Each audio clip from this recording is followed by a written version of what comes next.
Okay, everyone, welcome to episode 4 of This Week is Live. Thanks for joining me. So glad to see you well. Today, we have stories on Google Stadia, Black Panther, Wakanda Forever, Loretta Lynn, Dave Navarro, and much more. So first, as with every week, our headlines, and then we'll have a story for today. First off, Google Stadia, the proposed Netflix of gaming launched by Google some years ago, has announced that it's shutting its doors permanently January 18th of next year. Google Stadia was aimed at being a console kind of on-demand, live streaming version of video game play. Instead of having to have a console or games or licenses for games through Steam or GOG or other services, players would be able to access the games that they're playing anywhere.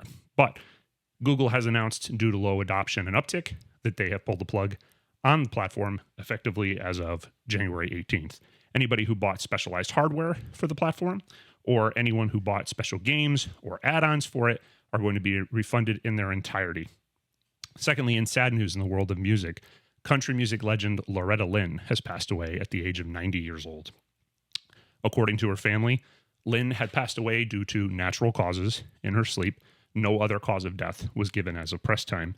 Many will know her from her famous song, Coal Miner's Daughter, of course, the book by the same name, and then the Academy Award-winning movie starring Sissy Spacek and Tommy Lee Jones, based on the same book and bearing the same name. Also in movie news, Rust, the infamous accidental shooting happening on the Alec Baldwin production, starring Alec Baldwin, has reached a settlement with the family of the late cinematographer Halyna Hutchins. Now, the family and the estate of Halyna Hutchins had filed a wrongful death lawsuit against Alec Baldwin, the film, and its producers, but now all parties involved have announced a settlement. No terms as far as financial compensation were announced, but it has been announced that Halyna's Halyna's husband, Matthew Hutchins, is going to be receiving an executive producer credit on the movie, and the movie was going to complete being shot at an undisclosed date coming up in the near future. Also, as a part of the settlement, the wrongful death lawsuit that the family and the estate of Halyna Hutchins had filed has been pulled and is now completely dismissed. All parties involved appear to be proceeding forward amicably. In the world of music, Dave Navarro, the guitar player for Jane's Addiction, has basically announced that due to lingering effects of long COVID, he's not going to be able to participate in the upcoming fall and winter tour that Jane's Addiction is doing with the Smashing Pumpkins. Dave Navarro announced earlier this year that after having contracted COVID-19 in late 2021, that he's still suffering from undisclosed symptoms of long COVID.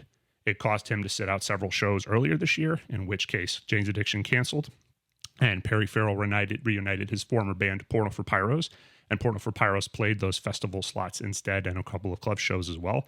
But for the time being, in replacement of Dave Navarro is former Queens of the Stone Age and Failure guitarist Troy Van Leeuwen. Lastly, a new trailer has been released for Black Panther Wakanda Forever.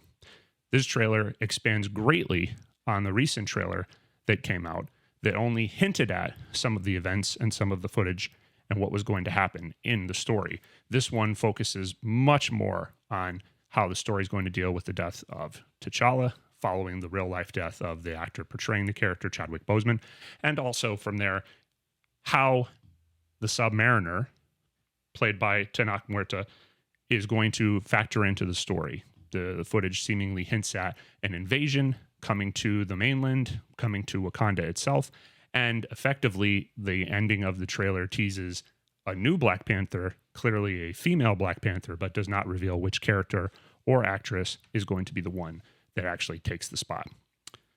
Now, for this week's editorial comment, I wanted to talk a little bit about entitlement. Entitlement in general is a facet of human existence of what is one person owed, what do they deserve, what is it something that they should be truly given. And in general, entitlement is something that isn't a bad thing. I mean, every person should get what they deserve. Every person should have what they should have in this world. Nobody should be denied basic rights or what they deserve for their efforts. But what I wanted to speak about today was a little bit about the bad side of entitlement, when in our society, the notion of what one person deserves bleeds over into a lack of understanding or a lack of sympathy for what something takes. Now, it's been a crazy few years for every single one of us dealing with the effects of the pandemic, dealing with what it takes to survive, to make enough money, to be able to sustain yourself, to be able to continue thriving or perhaps feeding your family if you have children or buying a house in a world beset by complications. Ultimately, everything has gotten a little bit more challenging. And also with that comes an ever-pervasive sense of, well, I don't care what it takes. I just want what I want. Now, coming from my background in terms of what led me to create Mixdown, what led me to basically have an entertainment publication, was kind of a deep and abiding respect and interest, fascination, if you will, into what it takes to make things happen. Ultimately, how do things get made? How are things created? What does it take for things to exist? What is it that makes everything work the way it is? Now, me, for example, in the world of film, I've always been fascinated with lighting and cinematography. I wouldn't pretend that I understand it or that I know it, that I can master that science and that I could handle lighting as well as an average cinematographer on a film set would. But at the same time, ultimately, it's always fueled my fascination for the science and the chemistry of it. Now, when I was younger, before Mixdown existed, before there was a magazine, everything about everything was trying to understand why it worked. If it was about production, it was how did it sound that way? How are you able to capture the drums correctly? If it was about guitar playing, it was how did you get that sound? How are you able to emulate that sound? How are you able to reproduce it on the fly? If it was a question of photography, it was a question of how did you frame it? How did you stage it? How did you make that work? If it's a matter of acting, it was how are you able to convincingly portray that? How are you able to summon those feelings in a way that it was evocative, gripping, able to draw somebody in? Ultimately, at the end of the day, that kind of deep and abiding fascination was what kept me, in my earlier years, reading through album credits, reading deep details in interviews, trying to understand who was involved in the production of a movie or of a television show. What were the things that went into it as far as source material was concerned? How did these things get assembled? Ultimately, that curiosity led to wanting to know more and understand more, to learn more, to find out those things. Now, the further that you go, when you start to dig down at these things, you realize it's a never-ending rabbit hole, that ultimately there is no end to technical precision. You can never really be the master of any of these disciplines. But then when you get into it, you realize that almost anything that a person can create or build is immensely more difficult than it should be. Now, I think all of us have talked about and heard people speak about our elders, parents, grandparents, simpler times, a time when the world was easier than what it is now. Was it truly? Were things that much easier? I can say for my short time on this planet, ultimately, it certainly feels like the world that we live in now is a bit more complicated than what it used to be.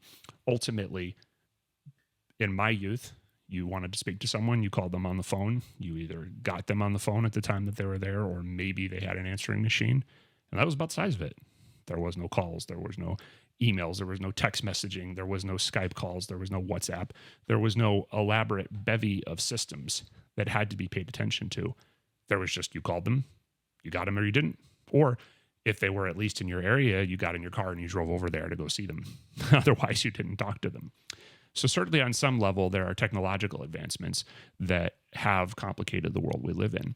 But also, having done several things, having created Mixdown, the entertainment magazine, and all that it takes to keep that running every day, ultimately, this is a long life lesson in just how difficult it is to be able to make things happen. Now, when I came to the fold, creating this magazine, just as I was exiting college, I had no knowledge of what it would take. I had no knowledge of what it meant, what was necessary to make something like this a reality. I just knew that I had to. It was a deep awakening experience for me that I realized that I had as much fun talking about music as I did playing it or trying to write it. So it just occurred to me, I have to do this. And in the experience and the practice of trying to basically get used to what it took, I had to learn on the fly. I wouldn't pretend that at any point in the first few years, I was exceptional at what it took to make this a reality. I'm sure I was quite bad at it, but I did know that I wanted to. I wanted to learn. I wanted to get better at the practice and the art of music journalism. And of course, as the years went on, expanding from there into the worlds of movies and games and television, just as Mixdown did, further covering all the different disciplines that I've ever been interested in. And that meant having to get all the way in. What is it to find a story? What is it to keep a website running? What is it to keep a website from crashing? What is it to have a team and to be able to get a team to deliver things? How is it to best motivate people? How is it best to keep people on task and to not spend time on things that aren't useful or interesting or helpful to the public? What is it in terms of running and growing a business? Worse yet, as anyone will tell you who's a purveyor of online content, what is it to monetize and make money and profit on something like this? When I started, everything that was entertainment journalism came from the lumbering dinosaurs, the print magazines of old that had enjoyed proliferate existence for decades. And little by little, one of them started to fall or not be able to continue business or were sold off. And everything about the internet economy was this hodgepodge of no one really knew how it profited. Now, at the end of the day, it was an incredibly challenging but ultimately rewarding experience in terms of trying to understand how do you make something like this go. As I go, and perhaps a lot of this comes down to the frustration of the times. I think nobody wanted to be in lockdown during a pandemic. Nobody wanted to fear an airborne communicable virus. I think that the further that we all went, the more everyone's frustration grew. And of course, part and parcel of that, probably a good degree of the American public struggling to be able to make money the way that they were used to. And ultimately, in that, what has appeared to me in many different facets, not just in Mixdown, but in all facets of my life, is that measure of perhaps entitlement in I don't really care how it works. I don't really care what it takes to do this. I just want what I want, or I just want it to be different. And that perhaps in line is one of the more troubling things for me personally, because there's a majesty of different things that make up this world and why we're able to enjoy the fruits of how things are at this point. You can push a few buttons on your phone, and an hour later, maybe less, someone will hand you a bag of food, and it will be exactly what you ordered. Ask any complicated question of the world and science and the universe, and a few keystrokes in a different direction, and you're going to find a wealth of information on the internet in terms of everything that you're looking for. So much about our world allows for the ready deployment of systems, of informations, of things that are special. But at the same time, ultimately, there is still this pervasive sense that this isn't good enough. Now, right here, right now, several cameras are pointed in my direction and several lights, and then there's a data stream sending something out through the internet so that you can watch me and hear me speak right now. About 50 to 100 different technologies are making it possible to do this, where in the days of yore, you would stand up in a circle and be a town crier and speak to people in a group at once, or you just never got your message to people outside of, harder to distribute printed material. Now, one thing, for example, that I think is a pretty incredible example of this, that in spite of the fact how the internet is pervasive in every facet of our life right now, is just generally how a website might work. And I think a lot of people take for granted so much of this, and nor am I trying to imply anybody should learn how to be a programmer or learn how to be a sysadmin, but it is fascinating to me how many different things have to happen just so that if you go to a website, you actually get some content. An average person might plug in a URL, and ultimately the process of that simple action just to try to go to a website like, oh, I want to go to eBay. I want to go look something up I want to buy, or Amazon. When you go to do that, the first thing that happens is that your browser, the localized piece of software on your computer, ultimately sends a request to the internet's phone book, DNS. DNS is essentially a patch bay to give a human readable name to something rather than a long series of numbers separated by periods, what we know as an IP address. You go in and you enter that URL. The URL is communicated to the phone book. The phone book says, I know where this is. This is at this address. Here you go. This is where everything you're looking for is. Then your web browser begins a handshake of communication with that server. That server at that address then basically says, who are you? What do you want? And then you say, I want your website. Can I please have the website? The server says, oh, okay, you're real. Sure. Okay, I'll get you the website. Hold on a second. And then under the hood, a whole series of applications, a software package, a programming development environment, and then ultimately that programming development environment talking to a database collects the information of the website in question, then assembles it and puts it together, and then ultimately configures it into what we call raw HTML. So it's not even the tens of thousands of lines of programming that it take for any given website to be or to exist. It literally spits out flat files that are just what we call raw HTML code. Then that raw HTML code is sent over to your web browser, and your web browser is built with its own interpretive language inside it to say, oh, you said it's this, this, and this picture's here, this text is there. Oh, okay. I'm going to render that per the specifications of what you instructed me to do. And then that's the website that you get. All of that happens immediately, within an instant, within a smattering of seconds to give you content or a service or a store place or a marketplace or a storefront to be able to buy anything. All that happens quicker than you can think about the process of that hot potato game of passing the data from one place to the other. Now, here in our world in Mixdown, we are pitched a lot of things. There's a lot of things that are out there that could be covered. There's an innumerable amount of bands, movies, video games, television shows. Quite frankly, more than anybody could possibly consume. We have teams of people considering on things and listening to things and watching things and basically understanding different mediums and verticals. And at the end of the day, it's impossible to capture all of it. And we do our best for whatever it's worth. But here's the thing, that coming back to that embryonic notion of like how exciting things are and what does it take to do things. I mean, not every album is good. Not every movie is good. Not every show is good. But ask yourself, if you look around at what other people are saying about things and engage with the level of disdain that's put forth about content, about subject matter.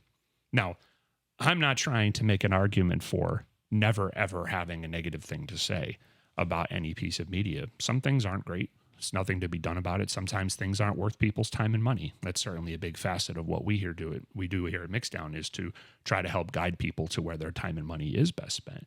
But a big part of what was readily, apparent to me as we got further and further into this and doing this in a daily practice is there's so much out there that ultimately everybody behind this is a person. Tried hard, did things, made choices. Maybe some people are sloppier than others.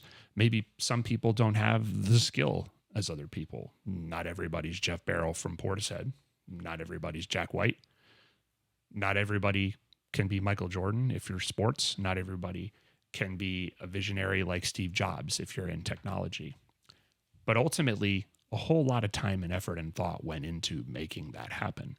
When you look at all of these different things, and even if it's maybe not something to your liking, maybe if there's even something wrong with it, there was still a small army of people behind the packaging and the making of that and putting things together and being able to deliver that. Even if it's not just the simplest of singer-songwriters with an acoustic guitar and a microphone recording on a laptop, there's still armies of technology sitting on top of that, different layers of skill and engineering and industrial design. And at the end of the day, I always come from the mindset, if there was heart and there was passion put behind something, even if it didn't work, even if we didn't understand it, even if it wasn't the perfect thing for what we're looking for, there still has to be some merit to it. And of course, if something somehow misses the mark, if something somehow doesn't live up to some standard, or if it isn't entirely as pure as we might hope it to be, or at least as rich and engaging, at the end of the day, there's a million other things. Ultimately, this pervasive sense of kind of disdain behind things that might not live up to a certain standard seems to belie what it really takes to make all of this go. Every day, anyone who's out there trying to make something special or to make something exist, and whether that's a piece of art or a business or a school or it's an enterprise, an operation, a nonprofit, it takes an immense dedication, passion, and determination to do it.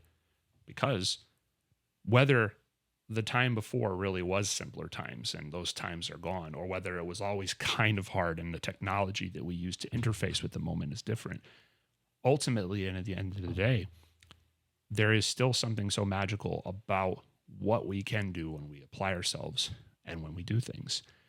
Now, on the lowest of terms, some people might look at running an entertainment magazine as your critic. And sure, somewhat derisively, I could see how some people would say that. But at the same time, really, at the end of the day, I've never really thought of us in that respect. We certainly do offer criticism. We certainly do criticism when the time is right, when the situation and the circumstance calls for it. But for me, in terms of what we've created, I'm much more interested in what did it take to make this. There's so much that is good, in spite of the fact that certainly there's always things that are bad. The question is, well, if something was good, what went into making it good? Why was it special? What led a person to make those decisions and to make them correctly? What led a person to want to take those actions with sincerity and conviction and try to do that opposed to anything else? I mean, any given person could be trying to get the most soulless of jobs, and I'm not going to name them because I'm not trying to shame anybody in any particular industry or vocation, but someone could say to themselves, I just want as much money as humanly possible. I'm going to do this thing because it profits more than anything else. But most of us don't make that decision. We could choose those professions with the easier road to incredible prosperity, but most of us do something that we like, do something that we appreciate. And ultimately, that's always a special thing.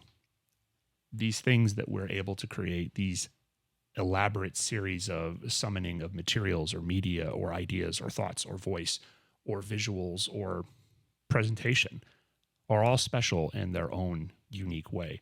And to me, that's the fascinating thing about this moment that seems somewhat off step with how everyone's approaching everything. And perhaps once again, that just comes to that inherent frustration with everything that we've gone through. But at the end of the day, when I look at all of these incredible things and what is possible, it's hard not to look at things and go, well, it's still something. Look at what we can do. Look at how that can matter and how can we learn from that? More so than, well, this is shit. I don't like this. This isn't good enough. This isn't exciting enough. This isn't fun enough. This doesn't satisfy me perfectly. At the end of the day, everything is something. And even if something misses the mark, it can help us understand how to better point to the things that might be great. As far as the communal wisdom of our species, what can we do to help each other understand how to grow and how to do things better, or just how to appreciate what it took to do things as it goes. That's all for this week. Thank you so much for joining me.